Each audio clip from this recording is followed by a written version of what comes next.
কিভাবে মোবাইল দিয়ে আপনারা এরকম একটি প্রোফাইল পিকচার এডিট করবেন আজকের ভিডিওতে দেখাবো। তার জন্য আমাদেরকে পিক্সেলল্যাব নামের অ্যাপটি ডাউনলোড করতে হবে। তবে আগে বলে রাখি, পিক্সেলল্যাবের যে ভার্সনটি প্লে স্টোরে পাওয়া যাচ্ছে এই ভার্সনে আপনারা পিএলপি ফাইল ওপেন করতে পারবেন না। তার জন্য আপনারা গুগল থেকে 1.8 ভার্সনটি ডাউনলোড করে নেবেন। তো চলুন চলে যাই মূল টিউটোরিয়ালে। প্রথমে আমরা যে কোনো একটি ব্রাউজারে চলে আসবো এবং সার্চ বারে লিখে সার্চ করব remove.bg। তারপর আমাদের সামনে ঠিক এরকম একটি ইন্টারফেস চলে আসবে। দেন এখান থেকে আমরা রিমুভ ব্যাকগ্রাউন্ড এই অপশনটাতে ক্লিক করব। তারপর আমাদের সামনে ঠিক এরকম একটি ইন্টারফেস চলে আসবে। দেন এইখান থেকে আমরা আপলোড ইমেজ নামে একটি অপশন পেয়ে যাবো, এখানে আমরা ক্লিক করে দেব। তারপরে এইখান থেকে আমাদের গ্যালারি পারমিশন চাইলে আমরা এগুলোকে অ্যালাউ করে দেব।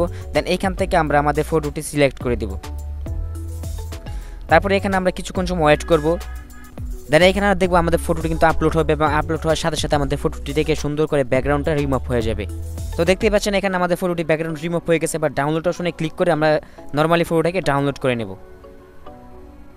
এবার ডিসক্রিপশন বক্সে থাকা পিএলপি ফাইলের লিঙ্কে ক্লিক করলে আমাদেরকে ঠিক এরকম একটি ইন্টারফেসে নিয়ে আসা হবে। এখান থেকে আমরা ডাউনলোড আইকনে ক্লিক করব, তাহলে আমাদের এটা ডাউনলোড হয়ে যাবে, পিএলপি ফাইলটি ডাউনলোড হয়ে যাবে।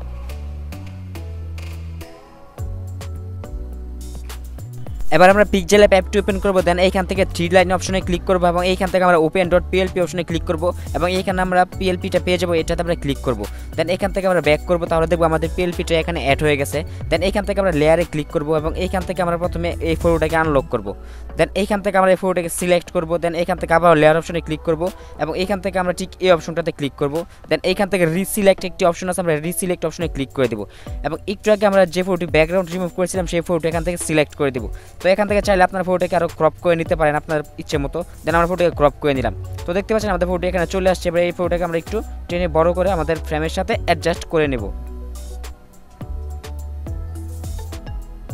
ওকে, তারপরে এখান থেকে আমরা আবার লেয়ার অপশনে ক্লিক করব এবং ফটোটাকে লক করে দেব। তারপরে এখান থেকে আমরা আমাদের নামগুলোকে রিনেম করে নেব। তো এখান থেকে আপনারা আপনাদের নামগুলোকে একটা একটা করে রিনেম করে নেবেন। তো আমি এখন রিনেম করলাম না। দেন কাজগুলো কমপ্লিট হয়ে গেলে এবার সিম্পলি এখান থেকে আপনারা সেভ আইকনে ক্লিক করবেন এবং এখান থেকে সেভ এস ইমেজ অপশনে ক্লিক করবেন এবং এখান থেকে ডিফল্টে দেওয়া থাকবে, এটাকে আপনারা আলট্রা করে সেভ টু গ্যালারি অপশনে ক্লিক করে এটা আপনার গ্যালারিতে সেভ করে নেবেন। তো এই ডিজাইনটি করে আপনারা চাইলে আমাদের ফেসবুক গ্রুপে পোস্ট করতে পারেন। আমাদের ফেসবুক গ্রুপের লিঙ্ক ডিসক্রিপশন বক্সে দেওয়া আছে।